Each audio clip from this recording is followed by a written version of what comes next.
Цаг хугацааны илэрхийллүүдийг IELTS Writing Task нэгэнд хэрхэн зөв олон янзаар ашиглаж өндөр оноо авах вэ?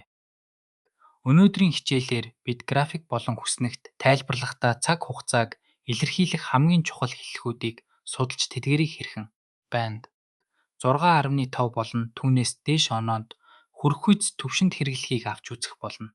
IELTS Task нэгэнд бид хугацааны үргэлжлэлийг хэрхэн илэрхийлэх вэ?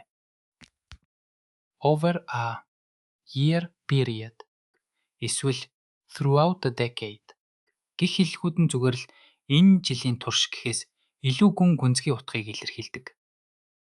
Эдгээрийг ашигласнаар таны lexical resource буюу үгийн баялаг мөн grammatical range and accuracy буюу дүрмийн хэрэглээний цар хүрээ наривчлал шалгуурууд өндөр үнэлэгдэх боломжтой юм. Одоо бид энгийн болон академик хэллэгүүдийн ялгааг авч үзье. The sales increased for 10 years гэдгэн дүрмийн хувь зөв боловч IELTS IE академик шаардлагад тэр бүр нийцэхгүй.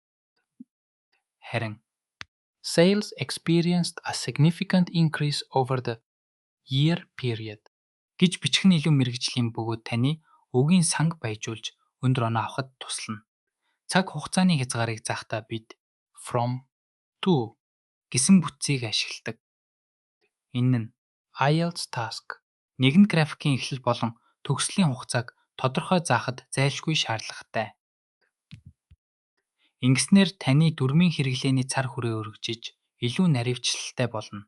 IELTS Task нэгэнд өндөр оноо авахд хугацааны илэрхийллийн үгийн сангаа баяжуулах нь чухал. Subsequently, concurrently, prior to зэрэг үгсийг ашиглан үйл явдлуудын хоорондын хамаарлыг илүү наривчлалтай тайлбарлах боломжтой. Эдгээр нь lexical resource IEG дээшлүүлж таны тайлбарыг илүү академик болгоно. Одоо бид жижиг дасгал хийж мэдлэгээ баттгая. The number of tourists increased. Зот a 5-year period from 2010 to 2015. Энд аль цаг хугацааны хэллэг хамгийн зөв бэ? Зөв хариулт бол over юм. Учир нь over энэ тухайн хугацааны туршид үргэлжилсэн үйл явцыг илүү нарийн академик байдлаар илэрхийлдэг.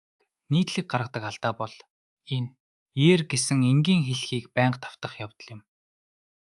Энэ нь таны үгийн баялагийг хязгаарлаж оноог бууруулдаг. Үүний оронд by хоригдж by the end of the period эсвэл in the subsequent year зэрэг хэлхүүдийг хослуулан ашиглаж бичлэгээ илүү баялаг, академик болгоорой. Өнөөдрийн хичээлээр бид IELTS Writing Task нэгэнд цаг хугацааны илэрхийллүүдийг хэрхэн зөв олон янзаар ашиглаж өндөр оноо авах талаар судалж мэдлээ. Эдгээр хэллэгүүдийг тогтмол дадлагжуулж өөрийн бичлэгтээ хэрэглэснээр та lexical resource болон grammatical range and accuracy шалгууруудад өндөр амжилт гаргах болно. Баяртай.